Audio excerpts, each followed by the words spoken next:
Hey everyone, happy Sunday. I hope that wherever you are and whatever you are doing, you are having a fantastic weekend. I hope I'm having a fantastic weekend. This will be the first weekend in like 2-3 weeks where I've not had to work at the weekend. So I'm really looking forward to it. I love making content for you all, but everyone needs a weekend off once in a while. I'm in the back of the Transport Evolved studios. We're by our new rack that we just installed this week. We've got the server on our rack, so it's a server rack, even though it's not a server rack. Anyway, we've got some great stuff coming up in the next couple of weeks. I just got this through the mail today. It is a massive package of thermostats, smart Mesa. It sounds like Jar Jar Binks. It's a Jar Jar Binks thermostat. The Mesa thermostats, we've got 9 of them arrived. They're going to my house. We actually paid for those. We actually paid full price for them. And we'll be doing a video feature, probably on take 2, about how you can use smart technology to lower your home's energy bills. So I'm going to try and have a go at installing those this weekend. I've got some stuff to do at the home with the server room back there where the sibling of this server lives. But you don't want to talk about that. What you want to talk to me about today is, I hope at least, what people want in an electric car. And we've talked about that a little bit before on this channel, but this time I want to talk about car companies getting it really wrong. You see, up to this point, we've pretty much built high-tech electric cars as an industry. You know, Tesla, fantastic high-tech electric car.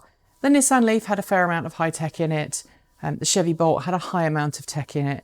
The only car I can think of, the only electric car that I can think of right now that even had an approach to being more normal was actually the Volkswagen e-Golf, and that didn't sell in particularly large volumes. And why am I thinking about this? I'm going to tell you. If you didn't know, we had some problems with our Bolt a couple of weeks ago. We had a couple of sensors fail, wheel sensors, and that meant we had a warranty repair. It was done in less than 48 hours. But prior to that warranty repair needing to be done, I got the Bolt into a little collision in a car wash. Either it jumped into gear on its own or I knocked it into gear. I'm honestly not sure at this point. But suffice to say, there was a little bit of accident damage to the front, a couple of $100, just needed a new bumper part. And so while the car is getting repaired and while we're waiting for parts to arrive, because there's currently a UAW strike in Detroit, which is basically having a knock-on effect for all of GM's parts, I have a Subaru Forester that I'm driving around. So we got rid of the pickup truck because that was attached to the service part of the garage. And now we're with the body shop, we've got a Subaru Forester. And I've been driving it all week. And aside from having to spend $50 on gasoline, which just blew my mind. How do people do that? $50 of gasoline. It kind of was a real shock to me. Anyway, aside from driving it around and shocking at the amount of petrol I was getting through, I realized how simple and basic the Forester is, at least certainly the version I'm driving. I'm driving the base level. It's got a speedometer. It's got a nice little Apple CarPlay compatible stereo system, which allows me to, have my maps up on the screen, which these days I think we consider kind of a must-have for any new car. But all of the lane keep assist and all of those other like pre-collision stuff, it's all hidden. You don't see it, but you know it's there. And when it activates, you're glad it's there. And it made me wonder why automakers are trying to go crazy with the tech content in their new electric cars. They're still making electric cars and going, hey, look, this is a new gadget. They're making it comparable to an iPhone. They're making it comparable to a laptop computer. They're putting loads of high-tech stuff in.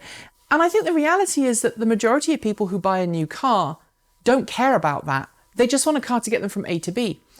And I was thinking about how much I would want to buy a Subaru Forester EV if the EV version of it was the same kind of feel as the petrol version I've been driving around in this week. There's no extra doodads, there's no extra gadgets, there's very little distraction to the driver possible because there's no, massive screens or anything. It's all very functional, it's all very perfunctory. It serves its purpose, and I feel that we need more electric vehicles like that. So I want your nominations in the comments below. If you think there's already an EV out there that does that, I want to know what it is. one that you don't necessarily feel like you need a degree in engineering to drive, or one that you don't necessarily feel that you have to be super tech savvy to drive.